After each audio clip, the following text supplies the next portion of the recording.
La Française, changer de point de vue pour changer les choses, vous présente, et plus encore.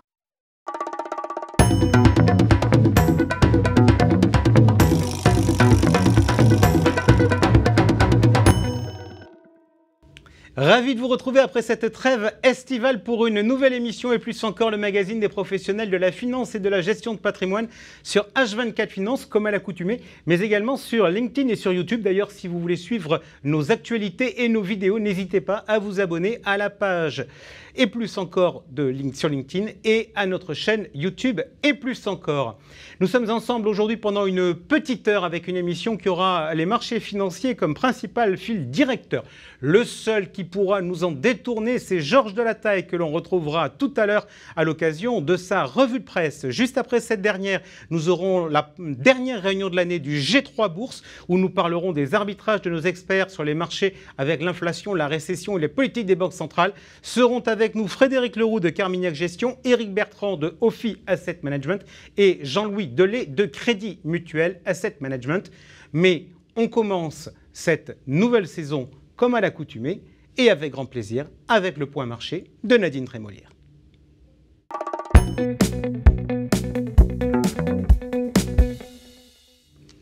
Bonjour Nadine. Bonjour Jean-François. Allez, on attaque tout de suite en regardant le tableau des actions. La dernière colonne, c'est depuis la dernière fois qu'on s'est vu, c'est-à-dire c'est les mois de juillet-août. Lorsque l'on regarde les actions, on constate qu'à l'exception de la Chine, les performances sont quasiment partout dans le vert. Quels sont vos commentaires sur cette performance des actions cet été ? Rappelons qu'on a eu quand même un des pires semestres dans les marchés boursiers depuis 40 ans. Donc il fallait un petit peu de soulagement dans les marchés. On l'a eu globalement, on a eu ce bear market rally entre le 15 juin et le 15 août. Dans lequel on a rebondi de près de 10 à 15%. Je crois que ça fait du bien au marché. Et puis, malheureusement, depuis, on a eu un certain nombre on reprend un petit peu les thématiques qui avaient sanctionné le marché les premiers semestres. Et on se retrouve avec un marché qui revient presque au point de départ où on était fin juin. Alors Nadine, je voudrais qu'on regarde maintenant, non pas un tableau, mais un graphique, parce que comme on ne s'était pas vu depuis 2 mois, on a un peu le sentiment effectivement que les performances éventuellement peuvent être écrasées. Vous nous dites 2 temps, on le voit très clairement, ces 2 temps, lorsque l'on regarde le marché américain avec d'une part le S&P, qui progresse fortement et qui baisse par la suite, et les taux américains qui baissent dans un premier temps, avant de repartir. On s'amusait à mettre une date d'inflexion. L'inflexion, c'est le 1er août pour les taux, c'est 15 jours plus tard pour les actions. Alors, première question, est-ce que ça veut dire que finalement, les taux sont un peu en avance par rapport au marché actions ? Bien sûr. Actuellement, on a vraiment une problématique de taux. Je veux dire, quelque part, ce sont aussi ces montées de taux, à la fois sur les taux courts, mais aussi à la fois sur les taux longs, qui ont sanctionné les marchés actions, notamment les marchés de croissance. Et effectivement, on avait un petit peu, rappelez-vous, fin juin, on commence à parler de inflexion de l'inflation. On revenait un petit peu sur peut-être les thématiques de récession. Donc, les taux ont commencé à baisser. Ça a soulagé les marchés actions. Et puis, tout d'un coup, on s'est quand même aperçu, au vu des statistiques, que le problème de l'inflation, ce n'était pas un problème derrière nous et c'était un problème qui était presque toujours d'actualité. Et les marchés financiers ont réintégré le fait que les banquiers centraux allaient recommencer leur politique de continuité de montée des taux et ils se sont mis à rebaisser. Ok, 15 jours de décalage certes, mais grosso modo, on réobserve une assez forte corrélation entre actions et obligations. C'est oui. un problème pour un gérant diversifié ? Oui, forcément. On a du mal à trouver des actifs décorrélants. Et ça, c'est vraiment, entre guillemets, c'est ce qui sanctionne un petit peu tous les fonds flexibles, les fonds diversifiés, qui, justement, ne trouvent pas de poche de décorrélation suffisamment forte pour pouvoir poster des performances acceptable. Alors, on revient maintenant à nouveau sur notre tableau des actions, donc avec les 2 mois. Et puis moi, je me suis sorti quand même les chiffres mois par mois, donc les écarts sont quand même importants. On voit par exemple, le S&P avait progressé de 9,22% en juillet avant de reperdre 4,08% en août. Il y a une case qui bouge finalement peu, c'est les émergents qui progressent de 0,27%, alors que la Chine est en forte baisse. Et lorsque je regarde les émergents, en fait, ils n'ont pas beaucoup bougé en juillet, moins 0,17. Ils n'ont pas beaucoup bougé en août, plus 0,45. Qu'est-ce qu'on peut en dire ? Je pense qu'au marché émergent, il y a une grosse hétérogénéité maintenant. La Chine, vous savez, c'est un point important dans les marchés émergents, environ 40% de l'indice. Mais on a d'autres marchés qui commencent à avoir peut-être soutenus par les matières premières, il commence à avoir des dynamiques de croissance qui sont un petit peu différentes de celles de la Chine. La Chine, on voit à quel point on a toujours cette politique de zéro Covid qui est en train de pénaliser très fortement la croissance. sujets qui n'atteignent pas forcément d'autres pays. Donc on a d'un côté la Chine qui baisse fortement, de l'autre côté des pays, notamment l'Amérique latine, qui avait rebondi fortement en début d'année grâce aux montées des prix des matières premières. Et forcément, ça équilibre un petit peu l'indice. Et on a l'impression visuellement que l'indice n'a pas beaucoup bougé. Or, il s'est passé pas mal de choses sur les marchés émergents. La Chine, grosse difficulté. Finalement, c'est le seul actif décorrélant aujourd'hui. Oui, pas dans le bon sens du terme, mais c'est effectivement un des actifs décorrélants. Oui, c'est évident que la Chine, de toute façon, il ne va rien se passer. C'est un petit peu ce que tout disent les experts. Il ne va pas rien se passer avant le prochain congrès du POBC qui va se faire lors de fin octobre. Hein, ils ont toujours cette politique de zéro Covid. Tant qu'ils ont cette politique très stricte, ça entraîne des confinements, ça entraîne des arrêts de production dans trop d'endroits, trop d'usines, trop d'entreprises. Et effectivement, ça affecte très fortement la croissance. Ok, on passe tout de suite maintenant sur notre tableau sur les taux d'intérêt. On l'a vu tout à l'heure sur le marché américain. Baisse des taux américains dans un premier temps, avant d'avoir un mois d'août avec une forte remontée des taux. Là, quand on regarde à peu près les taux courts américains, c'est à la hausse. Taux long américain, c'est à la hausse. Taux court BCE, c'est à la hausse. Taux long allemand, c'est à la hausse. Tout est à la hausse. On revient dans une situation normale. Les signes moins qu'on voit encore un peu dans notre tableau vont définitivement considérer que c'est du passé. Oui, bien sûr, mais je veux dire, on est dans un cycle de hausse des taux. Les banquiers centraux, et c'est un petit peu ce que nous a dit Jérôme Powell à Jackson Hole, c'est qu'effectivement, ils sont toujours dans une politique restrictive, hein, de retrait de liquidité et de remontée des taux. Forcément, les marchés obligataires l'intérinent. Nadine, vous dites toujours restrictive. Moi, j'ai eu le sentiment, mais je voudrais avoir votre impression, que quelque part, Jackson Hole, de la part de Powell, c'est quand même un changement de ton. On nous dit, voilà, finalement, il y aura peut-être des problèmes sur l'emploi, il y aura peut-être des problèmes sur la récession. C'est pas mon sujet. Avant, c'était pas trop le discours de la Fed. Oui, on sent que quelque part, il y a eu cette inflexion extrêmement forte de la part de Powell, qui jusqu'à maintenant avait nié, et c'était un petit peu la problématique de Jackson Hole précédent, en 2021, où il avait un petit peu nié le côté en disant c'est une inflation transitoire, ainsi de suite. Mais quand on regarde un petit peu réellement quelle est la mission première des banquiers centraux, c'est la lutte contre l'inflation, hein. C'est le mandat unique de la BCE, même si aux États-Unis ils disent on va s'occuper un petit peu du marché de l'emploi, de la croissance, fondamentalement ils sont là pour lutter contre l'inflation. Et on a une inflation qui est autour de 8-9%, entre guillemets, si on enlève les parties les plus on va dire, structurelles, on a une inflation autour de 5%. Leur mandat, c'est d'avoir une inflation inférieure à 2%. Donc il faut revenir un petit peu pour eux aux fondamentaux. Marché haussier sur la partie action cet été. On a un peu d'actions dans notre allocation équilibrée puisqu'on en a 27,5%. On progresse de 1,9% sur le mois. C'est quoi qui a fait de la perf ? Bon, c'est un peu le style croissance qui nous a bénéficié. Hein. Encore une fois, baisse des taux veut dire rebond sur la croissance. C'est surtout les valeurs technologiques, les valeurs de croissance qui ont bien marché pendant l'été. Et ça nous a été plutôt favorable. Question stratégique justement en termes d'allocation d'actifs.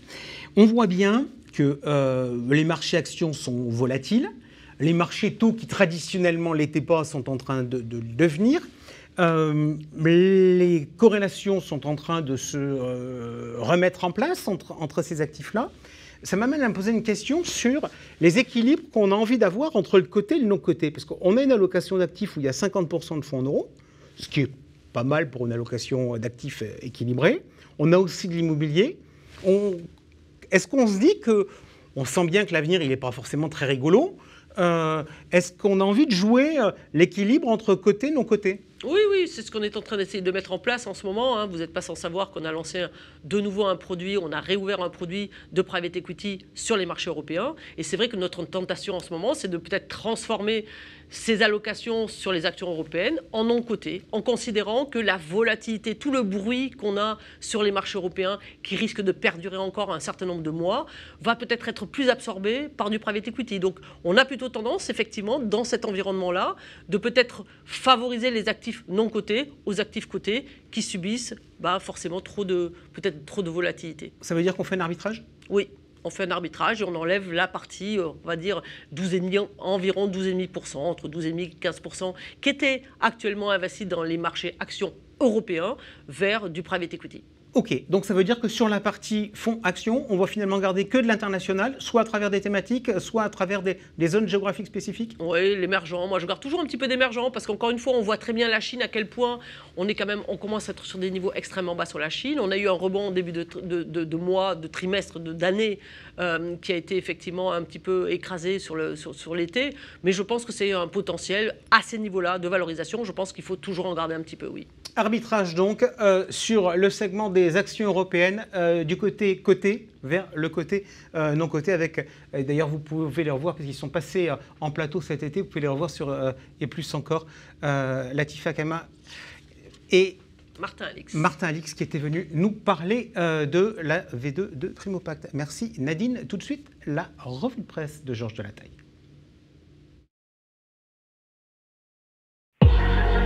La Française. Changer de point de vue pour changer les choses vous présente la revue de presse.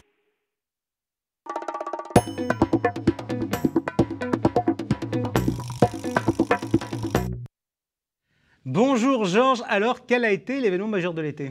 Bonjour Jean-François, la grande nouveauté de l'été est du côté de la finance verte. Comme vous le savez, les conseillers financiers sont tenus par la réglementation de prendre en compte les objectifs et la situation financière de leurs clients avant de leur recommander un investissement. Depuis le 2 août, grande nouveauté, les conseillers bancaires doivent également prendre en compte les préférences des clients en matière de durabilité.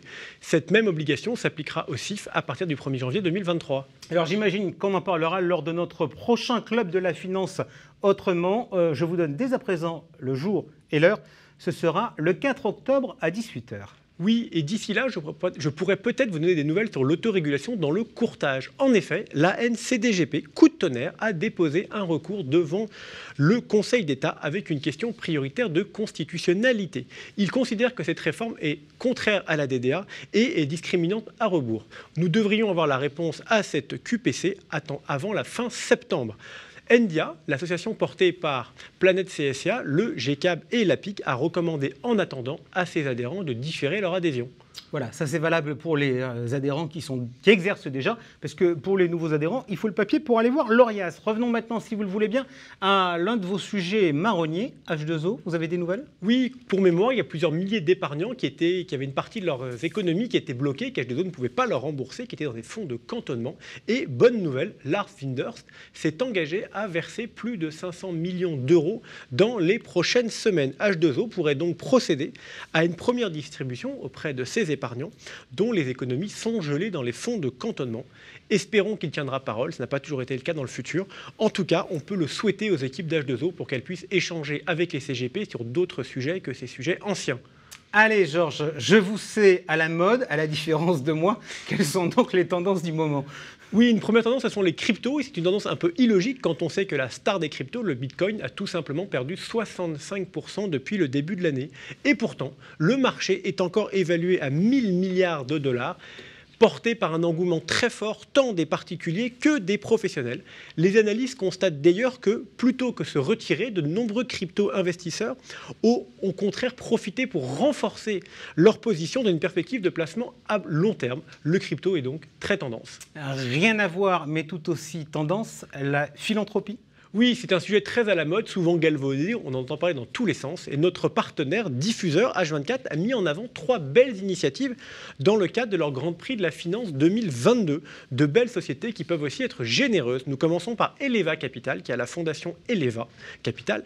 La gestion, elle abonde chaque année cette fondation et les collaborateurs peuvent choisir les projets soutenus par cette même fondation. De plus, Eleva Capital reverse 10% de son résultat à l'UNICEF. Autre fondation, la fondation Primonial, qui était très bien connue historiquement sous le nom de la fondation de la financière de l'Échiquier, qui accompagne de nombreux projets pour soutenir une société plus inclusive et plus solidaire. En 2021, 21 projets ont été soutenus pour 1,1 million d'euros, nous indique Stéphane Vidal. Enfin, troisième chose, Amplegest, qui a une règle un peu différente avec les 3 fois 1% partagés.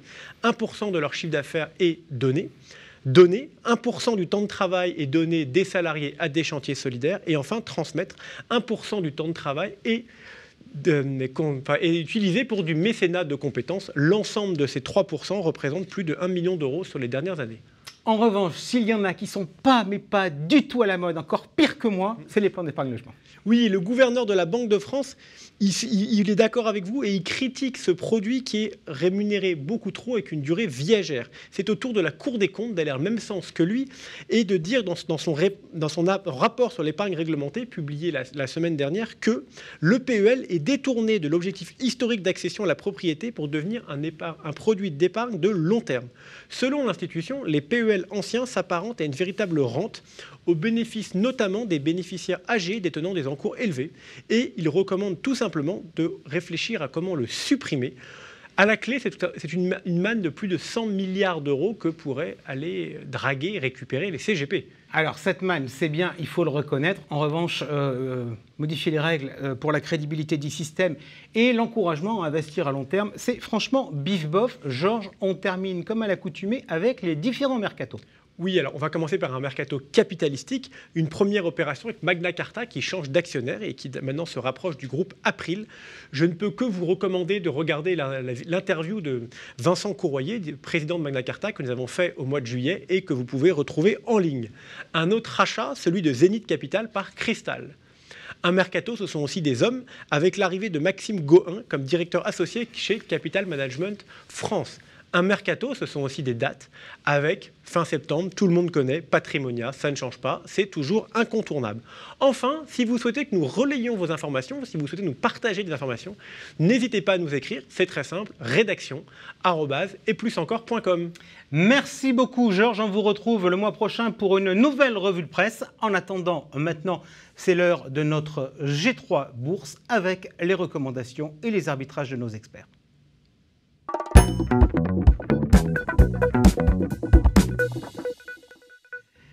Allez, dernière réunion de notre G3 Bourse. On s'était vu avant l'été, on l'a vu il y a de cela quelques minutes avec Nadine Trémolière. L'été a été marqué par un très joli V, mais avec des changements de tendance donc, sur les marchés financiers. On va essayer aujourd'hui de savoir ce qui se passe du côté de l'inflation, du côté de la récession, du côté des politiques monétaires des banques centrales. Ils sont là fidèles au poste. Je commence avec notre premier invité, directeur des gestions diversifiées et épargne salariale de Crédit Mutuel Asset Management. Jean-Louis Delay, bonjour. Bonjour Jean-François, bonjour à toutes et bonjour à tous. Avec nous également le responsable Cross Asset de Carmignac Gestion, Frédéric Leroux. Frédéric, bonjour. Bonjour. Et avec nous, enfin, Éric Bertrand, directeur général délégué en charge de gestion chez Ophi Asset Management. Bonjour Jean-François, bonjour à tous. Allez, je dis, on va pas refaire l'été, même si on va regarder différents éléments. Je voudrais qu'on essaie de se projeter. Puisque je suis avec vous, Éric, je vais commencer avec vous. Quel est pour vous le principal driver pour les marchés financiers dans les mois qui viennent ? Pour être provocant, j'ai envie de dire le bulletin météo de l'hiver. Pourquoi ?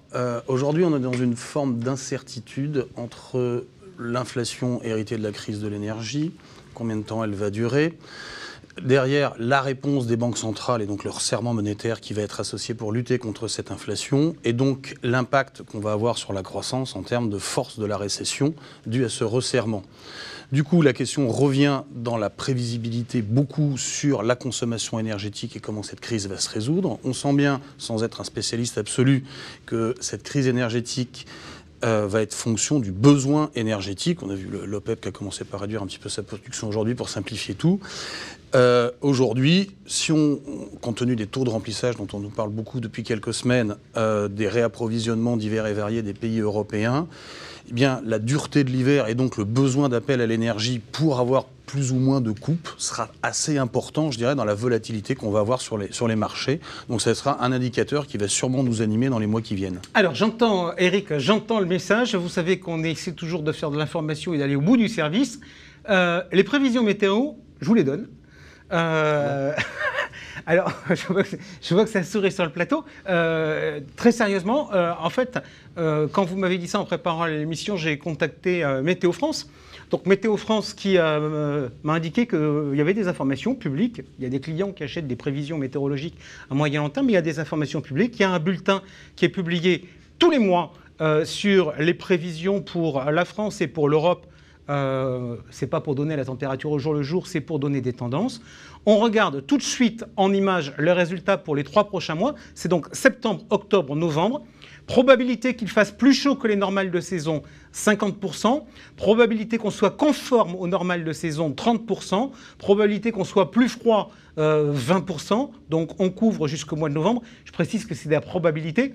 Ça veut donc dire que l'hypothèse la moins probable peut malgré tout se produire. Juste quand on regarde comme ça, on voit d'un point de vue météorologique qu'on a des scénarios avec des probabilités. Quand on construit un portefeuille, on fait pareil aussi. On a des scénarios, on fait des probabilités et on construit des portefeuilles comme ça, Frédéric? Absolument, c'est la base du début de la construction d'un portefeuille.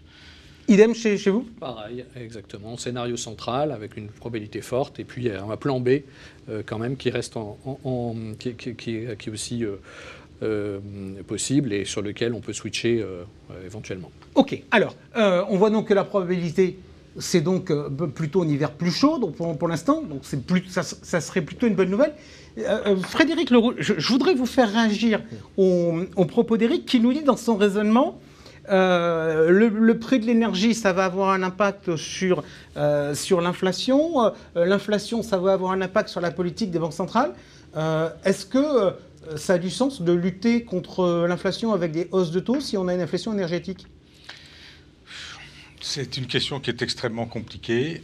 Si l'inflation n'est que énergétique, c'est compliqué.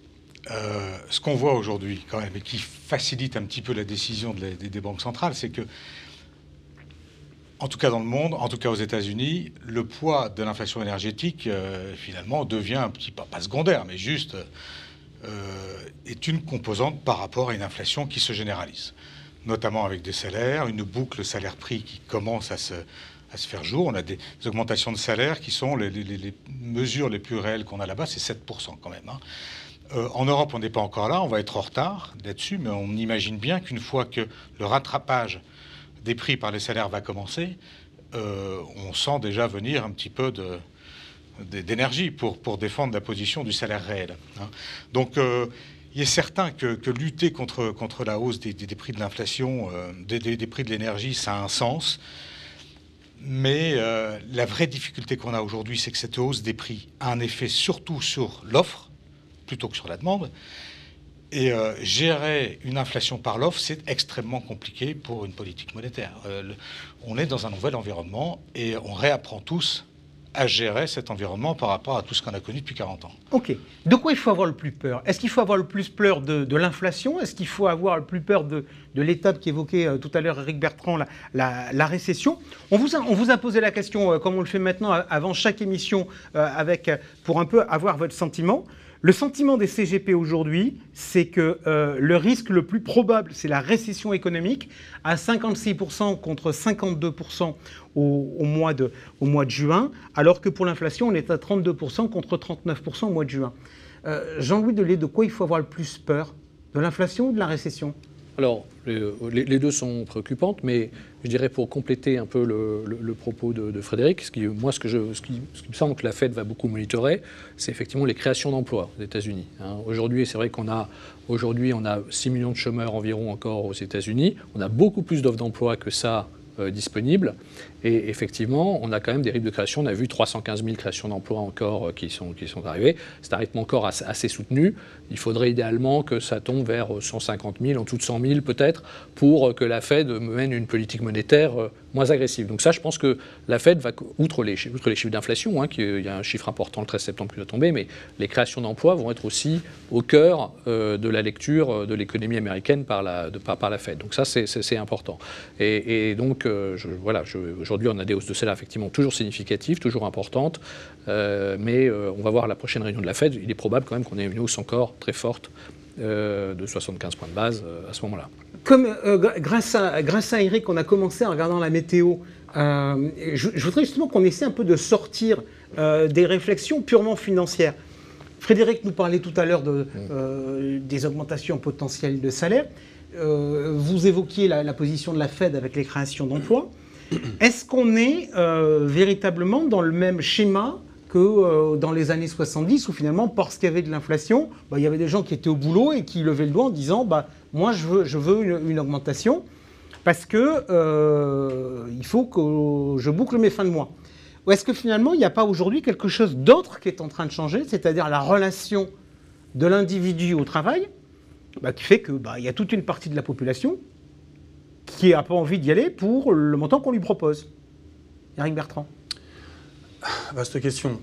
Ce qui est certain... Oui, mais vaste question, mais assez structurelle, parce que quelque part, ça nous amène à nous poser la question de savoir si on est sur un phénomène de second tour ponctuel ou si on est sur une tendance plus durable. Alors, il y a ces effets-là.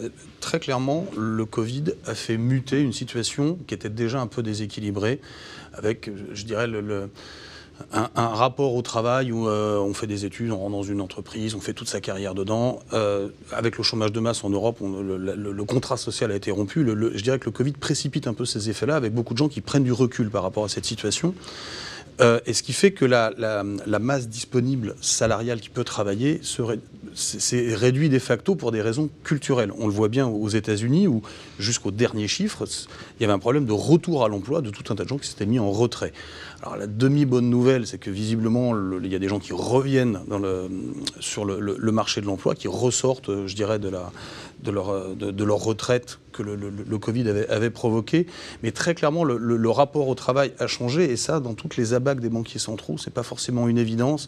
Quand on regarde je dirais la capacité de travail au global d'une population, les gens en âge de travailler, ceux qui cherchent un travail avec les taux de chômage, etc., je pense qu'il y a des mutations qui sont à l'œuvre et qui aujourd'hui ne sont pas encore forcément évidentes à mesurer, qui peuvent peser assez longtemps dans le schéma. Le point qui est important, c'est que tout ça, ça marche aussi parce que énormément d'argent a été distribué durant le Covid.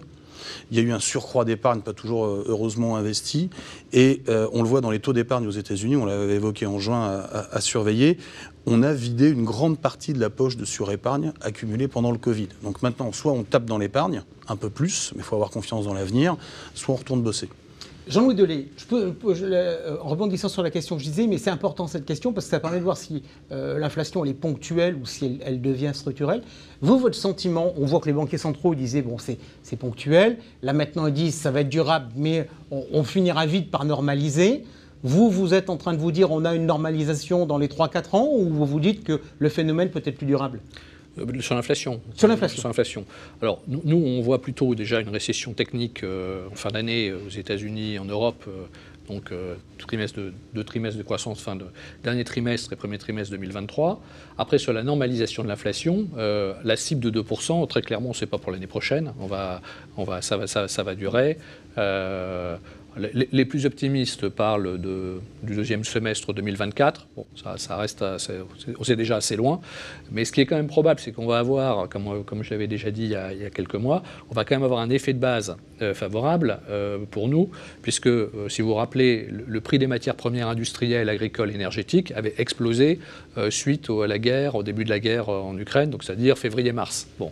Donc on va avoir mécaniquement, quand on sera en mars 2023, un effet de base favorable de ce côté-là. Donc logiquement, on doit quand même avoir une inflation qui reste toujours forte, élevée en 2023, mais qui ne sera plus forcément sur des niveaux de 9%, 8,5%, comme aujourd'hui aux États-Unis. Frédéric Leroux, inflation ponctuelle ou durable ? Oui, inflation durable, comme on se l'est toujours dit entre nous. Si on revient un petit peu sur le marché du travail, sur l'envie de travailler ou pas, il y a eu aux États-Unis ce qu'on appelle un excess savings qui a consisté en un excès de 12% de PIB. Il a à peine commencé à se résorber. Le taux d'épargne, lui, baisse, mais l'excess savings est toujours à 11% du PIB. Donc on n'a pas brûlé les noisettes. Non, absolument pas. Et l'effet richesse lié notamment à l'appréciation de l'immobilier au fil des années précédentes est considérable aussi. 100% de PIB, un PIB. Donc là, le travailleur potentiel est toujours dans une situation de négociation très forte. Ensuite, il y a ce rapport au travail dont on parlait, qui est important, qui est probablement une évolution structurelle, une différence entre les générations nouvelles et la vieille génération du baby-boom, attachée à son entreprise, à la valeur travail, etc. Tout ça est en train de changer, en même temps que change la démographie, la moindre propension à épargner, un commerce mondial qui, avec 50% du PIB, semble avoir atteint son sommet et est plutôt en train de baisser, moins d'efficacité donc économique, moins de gains sur les coûts de production. Donc tout ça sont des facteurs inflationnistes longs, qu'à mon avis, on ne peut pas traiter par quelques hausses de taux. à court terme. Je veux dire, on a en face de nous des évolutions structurelles qui, je ne vais pas dire garantissent, mais nous laissent entrevoir la possibilité d'une inflation longue. Si on pense, par exemple, j'aime bien faire ce parallèle, même si d'autres font d'autres parallèles, mais j'aime bien comparer la situation actuelle avec le début de la période d'inflation de 1965-1980. Elle s'est arrêtée, cette inflation, en 80, certes, parce que Volcker, président de la Fed, était courageux, a continué de monter les taux jusqu'à 20%, alors que l'inflation baissait déjà depuis un an. Mais cette inflation a pu s'arrêter parce que Ronald Reagan, au même moment, licenciait 11 000 fonctionnaires en déclarant leur grève illégale, une grève visant à augmenter les salaires et à travailler moins. Bon, Reagan est arrivé, il a été élu parce que les gens voulaient quelqu'un qui avait de la poigne. Aujourd'hui, est-ce qu'on a envie de politiciens capables de traiter la question de l'inflation en accompagnement de ce que feront les banques centrales pour l'arrêter? En tout cas, c'est pas le sentiment que donnent les politiques aujourd'hui, qui ont plutôt tendance à faire des chèques. Alors, puisqu'on parle de Volcker, on va rentrer dans les politiques des banques centrales. On a eu le discours de Jackson Hole, on aura cette semaine la réunion de la BCE.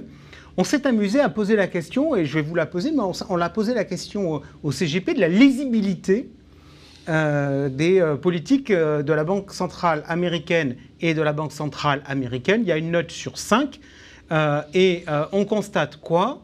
On constate que Jérôme Powell est à 3 sur 5, donc légèrement au-dessus de la moyenne, et Christine Lagarde pour la BCE est à 2,41 sur 5, donc un peu en dessous de la moyenne. Éric Bertrand, est-ce que, pour vous, le discours, il n'a pas été très long, ça a duré une petite dizaine de minutes, de Powell à Jackson Hole, est un tournant ou pas? Moi, je trouve qu'on est revenu aux fondamentaux des banques centrales. Il l'a rappelé un peu brutalement, et surtout, compte tenu de ce qui s'est passé pendant l'été, où en fait les taux américains, après avoir anticipé ce que Powell racontait, ont commencé à rebester en se disant en 2023 ça va ralentir et Powell va se coucher devant la croissance, concrètement. Et il y a eu jusqu'à 3 baisses des taux, je crois, anticipées dans la courbe américaine. Là aujourd'hui, Powell, dans son discours, dit assez clairement je montrerai les taux, quitte à ce que ce soit douloureux pour le consommateur et les entreprises. Donc le message est clair, il veut vraiment taper sur l'inflation. Alors il peut d'autant plus être vocal qu'il a encore de la croissance, qu'il a largement la place de faire ralentir son économie. On parlait d'emploi et de taux de chômage. On est sur des niveaux incroyablement bas. Il y a encore beaucoup de création d'emplois, c'était évoqué. Il a largement la place d'avoir ce discours et de continuer de le tenir. Donc, moi, je trouve que le discours est clair. Il doit être d'autant plus clair qu'ils ont eu du retard à l'allumage. Ils n'ont pas vu la sortie du Covid aussi puissante et ils ont été trop prudents. Jean-Louis nous disait, récession technique vraisemblablement pour les États-Unis avec 2 trimestres entre la fin de l'année et le début de l'année prochaine. Vous venez de me dire qu'il menait cette politique parce qu'il considérait qu'il avait de la marge de manœuvre. Ça veut dire que vous pensez que les États-Unis tomberont en récession ? Non, moi, je partage le point on va sûrement avoir. Alors, il y a en plus des effets de base dans le sujet, une récession technique. Par contre, la surprise, elle sera sans doute peut-être un peu plus de croissance, un peu plus de conso, un peu plus d'inflation que prévu. Si je dois mettre par rapport au scénario central, mais effectivement, 2 trimestres autour, un peu en dessous de 0, c'est plutôt notre scénario central. Jean-Louis, est-ce que par rapport à ça, on n'est pas en train de toucher quand même du doigt le sujet de la crédibilité? On va être honnête, on a eu plein de crises. On a eu des crises Enron, des entreprises, on a eu des crises avec des États qui ne payaient pas, on a eu des crises avec des banques qui étaient en difficulté, on a eu tout un tas de crises. Et puis il y avait toujours un truc, il y avait une sorte de à l'autre sur de lui en disant mais ça c'est le truc formidable, c'est la banque centrale. Donc les banquiers centraux étaient devenus les sauveurs de la planète. Est-ce que là, on n'est pas en train de toucher les limites de ce discours et est-ce qu'on n'est pas en train de véritablement tester la crédibilité des banques centrales ? La crédibilité des banques centrales, elle est souvent testée. Alors là, c'est vrai que, comme c'était souligné par Eric, il y a eu un peu de retard à l'allumage et pas forcément une bonne lecture de ce qui se passait et du fort rebond de la croissance post-Covid. Il aurait fallu clairement resserrer la politique monétaire beaucoup plus tôt parce que plus tard vous le faites, plus vous êtes obligé d'appuyer fort sur la pédale. Plus vous êtes obligé d'aller brutalement, c'est comme une voiture. Plus vous accélérez, plus vous devez appuyer brutalement sur la pédale pour ralentir la croissance et surtout l'inflation. Alors là, je pense que quand même, ils prennent quand même le sujet bien en main, puisqu'on est maintenant sur des hausses de taux avec des 75 points de base, à coût de 75 points de base, avec un discours quand même qui l'accompagne. Et puis sur les États-Unis, ce qu'on peut dire, c'est qu'on le voit déjà sur l'immobilier, puisque vous voyez que les taux hypothécaires, on en avait déjà parlé aussi, maintenant on est au-dessus de 5,80 sur des taux hypothécaires à 30 ans, donc ça décourage quand même les bonnes volontés. On voit des ventes de logements anciens et existants qui commencent à décliner. On voit des prix aussi qui se stabilisent, voire commencent aussi à décliner. Donc ça va quand même dans le sens du ralentissement. Après, c'est vrai que l'industrie américaine se porte toujours bien. L'industrie et les services, parce que ce qui est intéressant quand même pour l'industrie américaine, c'est que les prix de l'énergie là-bas sont plus élevés, mais sont beaucoup moins élevés qu'en Europe. Donc c'est vrai que l'outil industriel américain tourne plutôt bien. Les services fonctionnent toujours bien, donc l'économie américaine est encore assez dynamique. Petit tour, c'est le petit jeu des pronostics un peu idiot, mais ça permet de lancer le débat. Jeudi, la BCE, vous dites quoi, 0,5 ou 0,75, Jean-Louis? Moi, plutôt 0,75, parce qu'il faut rattraper le temps perdu. Et les PMI sont aujourd'hui, on est déjà passé en dessous de 50 depuis deux mois sur la zone euro, PMI industriel. Et donc, il ne faut pas attendre qu'on aille à 45 ou 43 sur les PMI pour resserrer les taux, parce que ça sera trop tard. Donc là, il faut y aller. Frédéric, oui. 0,75 Oui. Eric? À 0,75, la fenêtre n'est pas large, ils vont essayer d'aller vite et fort. C'est pas quand il y aura l'hiver, peut-être paru, et des coupures d'électricité qu'on dira la Banque centrale appuie sur le... Moi je veux bien ça fait mal. Moi je veux bien 0,75, mais pour reprendre ce que disait Jean-Louis, quand on a déjà des PMI qui sont passés en stade de quasi ralentissement et de récession, est-ce qu'on n'est pas, totalement à contre-courant? Et Frédéric, est-ce que finalement cette hausse des taux de la Banque centrale, sa fonction c'est quoi? C'est ralentir l'inflation qui chez nous est principalement liée aujourd'hui à l'énergie. Allez, je vais vous attaquer sur un sujet. La dernière fois sur le plateau, vous nous aviez dit, je vous donne dans les éléments effondrement de l'euro face au dollar. Donc on voit qu'il est en train de sérieusement déraper. Est-ce qu'on fait 0,75 pour essayer de tenir l'euro et essayer d'éviter d'avoir de l'inflation importée? La situation de la BCE est beaucoup plus compliquée encore que celle de la Fed, parce qu'il y a effectivement le risque ou l'arrivée de la récession à prendre en compte, la nécessité de juguler cette inflation, quand même, dans certains pays, est quasiment 10%. Bon, il n'y a pas que de l'énergie, donc il y a une justification à essayer de ralentir ça. En même temps, il y a toujours le risque de la dislocation intra-européenne qu'il faut avoir en tête. Et il y a le cours, effectivement, de l'euro-dollar. Bon. Si on laisse le dollar s'apprécier comme il le fait, sachant que c'est maintenant en dollars complètement qu'on achète nos matières premières, notamment notre énergie, on fait plus d'inflation. Donc à la limite, augmenter les taux fortement pour réduire la baisse de l'euro, c'est quand même une façon de réduire l'inflation, sachant que maintenant, on a en même temps la hausse des cours de l'énergie et la hausse des cours de la devise dans laquelle on paye cette énergie, ce qui n'était pas le cas avant. Donc ça va très vite. La situation est hyper compliquée. Le dollar, lutter contre son appréciation, ça va être compliqué aussi, parce que aujourd'hui, avant notre gaz russe, on l'achetait en euros. Maintenant, notre gaz naturel, notre gaz liquide, on l'achète en dollars. Donc, il y a plein de dollars à recycler. Et donc, les exportateurs, les États-Unis, bien entendu, l'Australie, le Qatar, doivent acheter du dollar. Parce qu'ils ont maintenant des nouveaux clients qui payent en dollars. Et on a besoin de moins d'euros parce qu'on n'achète plus rien, enfin moins de choses aux Russes. Donc tout ça va dans le sens d'un dollar qui s'apprécie et contre lequel il faut lutter, parce que sinon on continue à avoir une facture énergétique qui augmente. C'est très compliqué. Ce qui est intéressant aussi, alors ça c'est qu'on a énormément d'achats en dollars qui poussent le dollar à la hausse. Donc on se dit, tiens, ça devrait faire baisser les obligations américaines, puisque les réserves en dollars de ceux qui vendent en dollars doivent s'investir en treasuries. Et ce n'est pas le cas. Les taux continuent de monter malgré la hausse du dollar, parce que les Américains ont montré ce qu'ils faisaient aux Russes en disant, on vous ferme vos comptes, etc. Donc, l'ensemble des vendeurs de gaz se disent, oulala, si les Américains me font ça, parce que je permets finalement aux Russes de faire le boulot. qu'est-ce qui va se passer? Moi, je ne veux pas de l'argent qui soit maintenu en treasuries en dollars. Et donc, on peut avoir à la fois la hausse des taux à long terme et la hausse du dollar. Ok, vous maintenez le fait que le dollar va continuer sa progression? Oui. Pour cette raison-là, ça paraît assez clair. Entre autres, sachant qu'en plus, les Américains, comme le disait Eric, ont un potentiel de hausse de taux plus important que chez nous, compte tenu d'une croissance qui va s'avérer beaucoup plus rémanente qu'anticipée, parce que le consommateur a plein d'argent. Et on le voit, le consommateur est là. Et donc, ne pariez jamais contre le consommateur américain. Et là, c'est plus vrai que jamais. Eric? 20 ans d'expérience, jamais parié contre le consommateur américain. Ok, question. On a parlé de relations au travail, on a parlé d'évolution du change, on a parlé des politiques monétaires, etc. On a posé la question, notamment suite aux universités d'été de l'asset management, où je crois que c'est Pascal Blanquet qui avait abordé un changement de régime dans l'univers économique et financier. Donc on a posé la question au CGP qui a 50 et quelques %, je ne vous donnerai pas le chiffre détaillé, il est trop petit sans mes lunettes pour vous le dire, mais en tout cas c'est la plus grosse partie du camembert, ça je le vois très clairement, qui à 50% nous disent oui, en revanche il y a environ 40% qui disent quand même non, donc on sent quelque chose très partagé. Est-ce que vous, aujourd'hui, dans vos réflexions, vous vous dites, vu ce qui est en train de passer, il faut qu'on utilise la boussole de ce que l'on a connu les 20 dernières années comme étant un référentiel, ou est-ce que vous dites non, désormais c'est tout à fait autre chose, donc il faut qu'on change de grille de lecture et de repère? Éric Bertrand. Je partage l'avis de Frédéric. On a eu un changement de régime.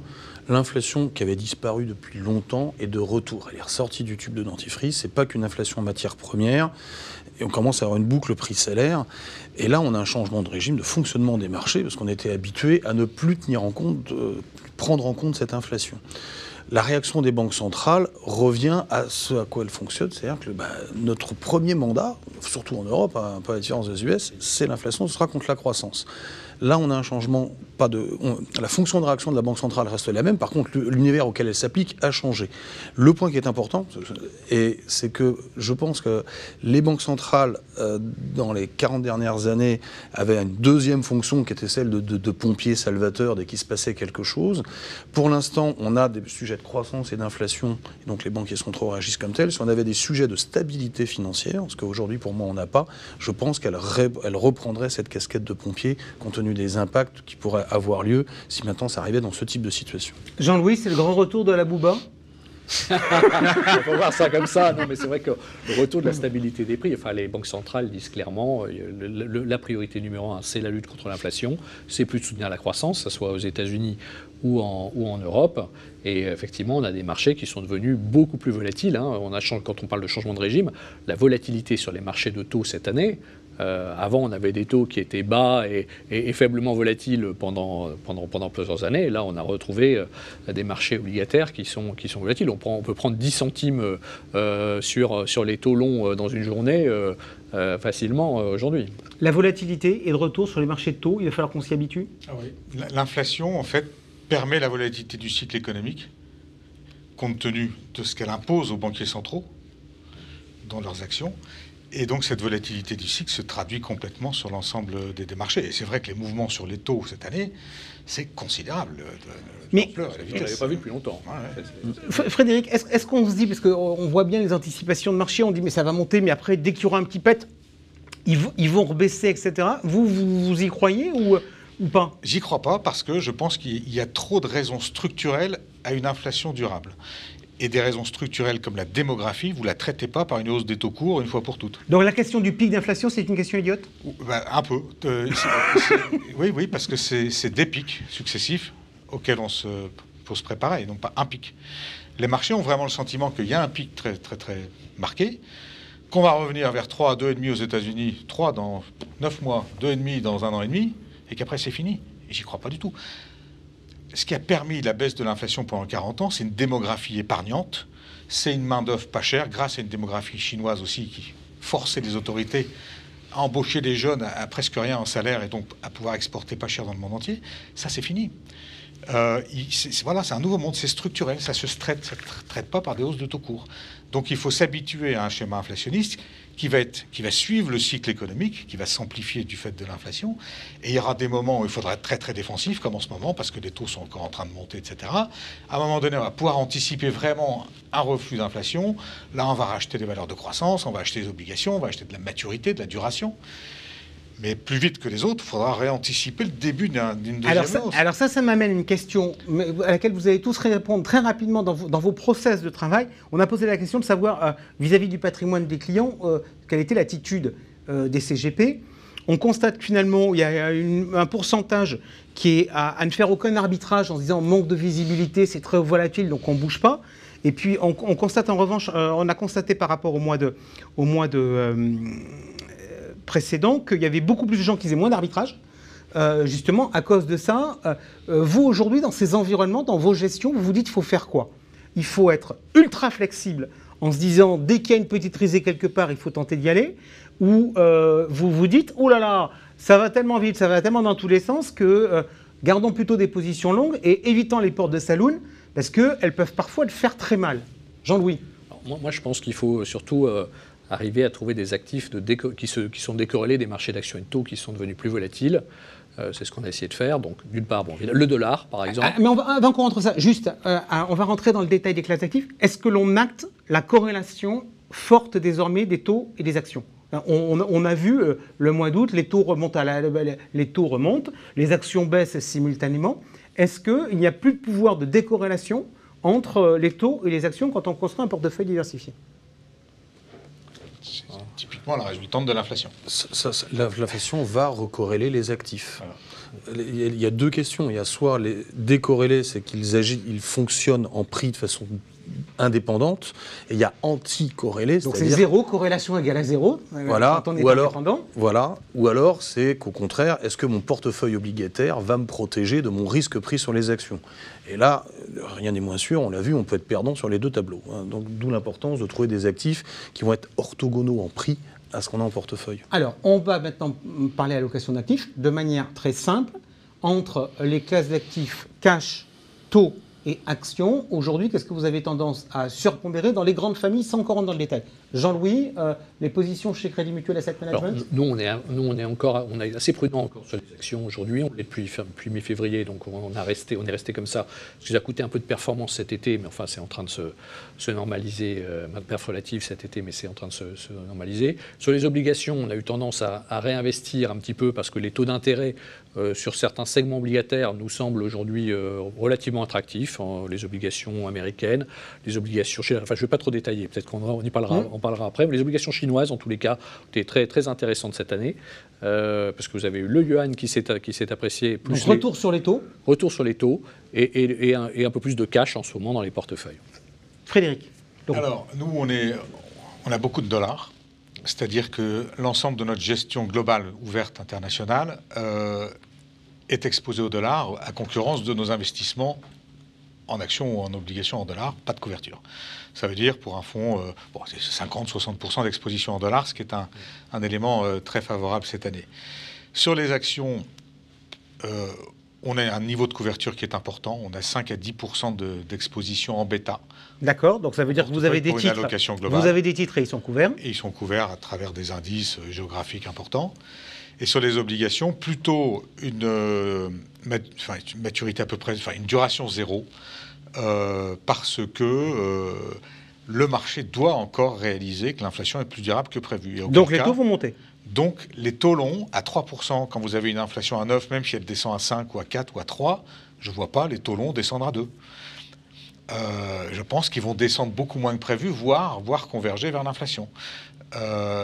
Dès l'instant où on est dans une phase de normalisation monétaire où on revend les obligations, les banques centrales revendent des obligations qu'elles ont achetées. Donc finalement très peu d'exposition. Beaucoup d'exposition. À l'instant T, peu d'exposition. Beaucoup d'exposition devises et peu d'exposition tendancielle, aussi bien sur les actions que sur les taux. Absolument. Sachant que sur les taux, tactiquement, ça va pouvoir changer. Dès l'instant où on verra s'installer le premier pic et non pas le pic, on aura envie, comme tout le monde, de profiter un petit peu de la baisse des taux, bien entendu.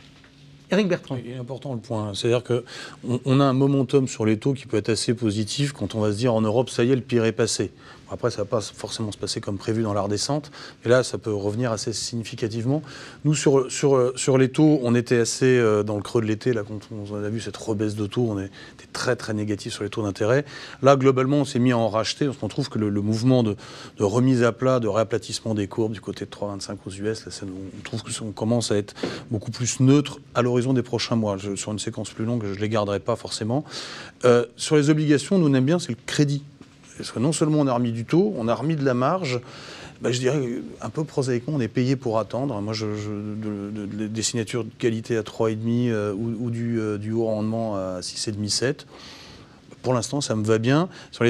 Parce que du coup, on n'a pas envie d'être très long sur les actions, où là, on est plutôt, comme on l'avait évoqué en juin, c'est la gentillesse de baisser de 10-15. On aura plutôt tendance à rentrer, parce que il y a quand même des facteurs de soutien, on le développe peut-être après, et inversement, toute accélération doit être vendue. Mais plutôt prudent et contrariant sur les mouvements. Ok, on a posé la question au CGP sur la partie action, quels étaient les styles qu'il fallait privilégier. Alors, ils sont très courageux, les CGP, c'est-à-dire sur les styles, ils nous ont dit diversifier à 56%, petite préférence derrière pour la croissance avec 24% et la value est à 21%. En revanche, ils sont assez étonnants parce que très clairement, ils disent qu'il faut aller faire leur marché en dehors de la zone euro, puisque les deux zones géographiques qu'ils nous proposent, c'est les États-Unis et la Chine. Alors je viens vers vous, Jean-Louis, parce que vous, les portefeuilles diversifiés de Crédit Mutuel Asset Management sont plutôt focalisés sur les marchés européens. Donc en Europe, vous avez envie de faire quoi ? Alors, en fait, on a des portefeuilles aussi assez internationaux. Donc nous, on est un peu dans le même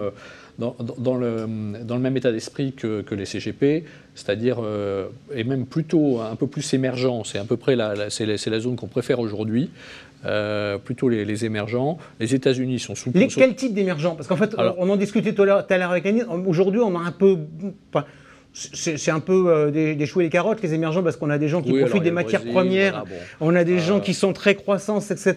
Donc, non, on aime bien la Chine en ce moment. On a plutôt renforcé les positions sur la Chine pour effectivement anticiper le redémarrage de l'économie chinoise après un deuxième trimestre qui avait été très, très, très mou, compte tenu des confinements et de la crise sanitaire.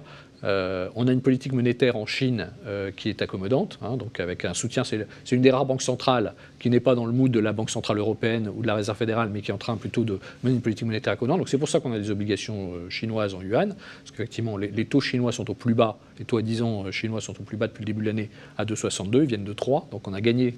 C'est un des marchés obligataires sur lequel on a pu gagner sur les taux et sur le change. Donc on a aussi beaucoup de dollars, comme Frédéric.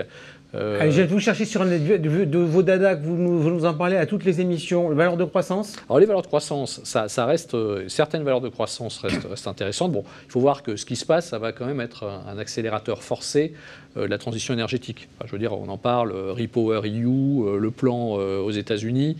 Donc les acteurs qui sont exposés à cette grande tendance des valeurs de croissance ont un boulevard devant eux et performent plutôt bien par rapport au marché, surperforment significativement par rapport au marché. J'étais ce midi avec un déjeuner avec un industriel européen qui fait fonctionner des hauts fourneaux et autres. Voilà. Il est assez embêté par rapport à son mix de ses sources d'énergie et il est en train de signer. Ils sont en train de monter dans leur mix énergétique les PPA avec des providers d'énergie renouvelable. Donc ça c'est quelque chose qui va continuer, qui va se développer énormément dans les années qui viennent. Donc il y a des valeurs de croissance, il y a des thématiques de croissance qui restent favorables. Maintenant aussi, il faut être assez...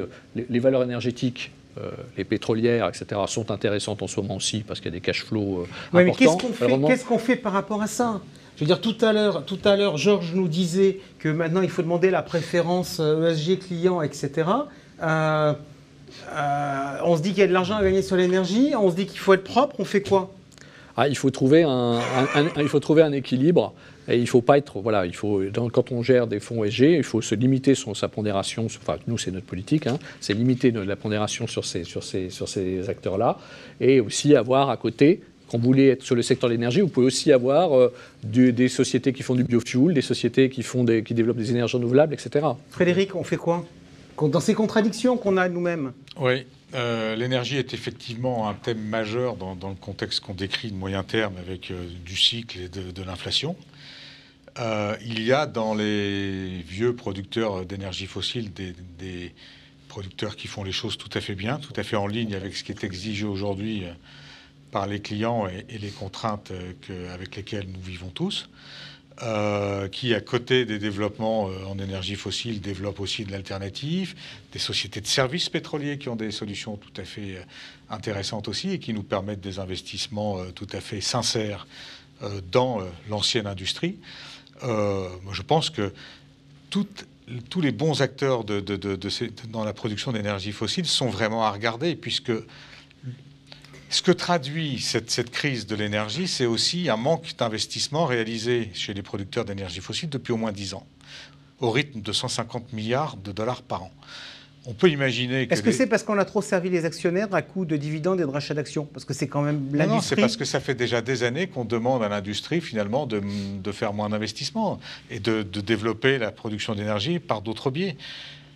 150 milliards par an, à la fin, ça ne fait pas assez. Et je pense qu'un Poutine, lorsqu'il déclare sa guerre, il sait très bien que ça va avoir beaucoup d'effets dans ce cadre-là. Voilà. Donc il faut être pragmatique. On peut être tout à fait dans la dynamique ESG sur certaines belles entreprises des énergies fossiles, vraiment sincèrement, et à côté, il y a des solutions nouvelles qui doivent intégrer nos portefeuilles, bien entendu. Question toute bête, il est 57, je précise, donc on va quand même essayer on va terminer à 19h, mais je veux quand même la poser. Est-ce qu'il y a des entreprises qui vont, entre guillemets, profiter de la situation inflationniste pour, dans un premier temps, augmenter leurs marges? En se disant, finalement, il y a de l'inflation, pour l'instant, notre secteur elle n'est pas trop concerné, mais c'est l'occasion rêvée de faire passer ça aux clients. Je crois qu'en grande majorité, enfin dans ce qu'on observe, et c'est la bonne nouvelle, il y a conservation des marges malgré la hausse du prix des intrants, des matières premières ou de l'énergie, avec des carnets de commandes qui sont pleins. De là à augmenter les marges, en plus de tout ce que je viens de dire, il y a toujours des cas d'espèce, mais c'est pas aujourd'hui ce que nous on regarde forcément. Il y a déjà la conservation des marges, avec des chiffres d'affaires qui augmentent et des prix d'approvisionnement qui augmentent, c'est déjà très bien, je trouve. Vos choix chez OFI en termes de style et en termes de zone géographique sur la partie action? Alors, pour reprendre ce qui était évoqué, c'est vrai que la zone euro, les nuages sont quand même très noirs devant. Ceci dit, quand on regarde toutes les mauvaises nouvelles qui sont dans les cours, il y en a déjà beaucoup. Il ne faut jamais oublier que tout a un prix au bout d'un moment. Ceci dit, on continue de bien aimer, malgré ce que je dis, la zone dollar et les US. Sur la Chine, il y a un point qui est important, c'est que les investisseurs sont sortis de ce marché, c'est vraiment pas cher. Alors c'est compliqué parce qu'il y a des vues de croissance, il y a une crise immobilière qu'on finit pas, tout un tas de mesures qui jusqu'à présent ne fonctionnent pas très bien pour relancer la croissance. Mi-octobre, il y a le congrès du Parti communiste. La politique zéro Covid va sûrement changer de nom. Il y aura sûrement de nouvelles mesures derrière. On va retrouver un peu de visibilité sur la Chine. Ce serait une bonne nouvelle parce qu'il va falloir retrouver un petit peu de croissance compte tenu de ce qui nous attend en Europe et aux États-Unis. Ok, donc il va falloir qu'on soit vigilant pour savoir ce qui se passe en Chine après ce congrès. La Chine est un bon diversifiant, effectivement, dans un portefeuille. C'est décorrélé. Tout est mauvais là-bas. La macro, enfin, tout est mauvais. Une politique chimique, c'est bon. La seule bonne chose, pour l'instant, effectivement, c'est une politique monétaire qui se détend enfin. C'est une exception, donc c'est diversifiant. C'est décorrélant. Le marché immobilier, qui est très important à l'économie chinoise, n'a pas fini de souffrir. Le Covid, la façon dont il est traité est une catastrophe économique. Ce n'est pas un jugement sur la façon dont il se traite, mais l'effet est évident, c'est une catastrophe économique. Par contre, il y a cette politique monétaire qui s'améliore. Il y a la possibilité que les ADR, les sociétés chinoises cotées aux États-Unis, puissent vraiment conserver leur statut d'être cotées aux États-Unis, alors qu'il y a quelques mois, on disait la probabilité que ça dure est très faible. Ce qui fait que ces sociétés sont valorisées quelquefois même pas à la valeur de cash, et souvent avec des price earnings de 3 ou 4. Donc là, il y a des choses à faire qui permettent de diversifier un portefeuille. Et objectivement, le comportement des marchés financiers chinois par rapport aux Américains depuis un certain nombre d'années, c'est quand même assez décorrélé. Il y a une capacité de différenciation de performance d'une année sur l'autre qui est majeure et qui justifie vraiment une position dans les portefeuilles. Même si aujourd'hui, c'est un pari un peu risqué, il faut le reconnaître. Ok, eh ben je vois que finalement l'enthousiasme n'est pas débordant sur l'Europe et la zone euro. On regardera en tout cas jeudi les annonces de Christine Lagarde, la patronne de la BCE, suite à la réunion du comité de politique monétaire et à sa conférence de presse, pour savoir si on a droit à 0,75 ou pas, et on verra si ça fait ou pas bouger les marchés. Merci en tout cas d'avoir été avec nous. On a finalement fait 1 heure. Mais ces échanges étaient très éclairants sur tout ce qui est en train de bouger dans notre société. Salut à vous tous, on se retrouve le mois prochain. Ciao.